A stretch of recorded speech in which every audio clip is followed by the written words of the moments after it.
Hello friends! ఈరోజు ఉప్మా దోస ఎలా చేసుకోవాలో చూపిస్తాను చూసేయండి. ఫస్ట్ అయితే ఆడ కనిపిస్తున్న ఇంగ్రీడియంట్స్ అన్నీ తీసుకోవాలి. ఆ తర్వాత ప్యాన్‌లో ఆయిల్ వేసుకొని ఒక్కొక్కటిగా వేసుకొని ఫ్రై చేసుకోవాలి.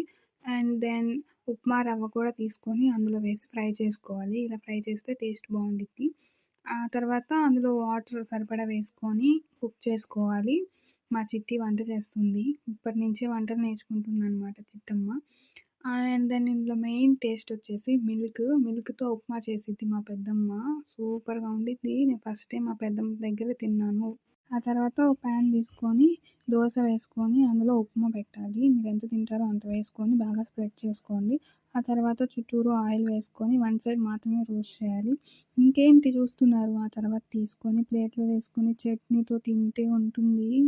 అమ్మనడిగి ఇంకొక దోస వేపించుకొని తినేంత కమ్మగా ఉంటుంది. హలో!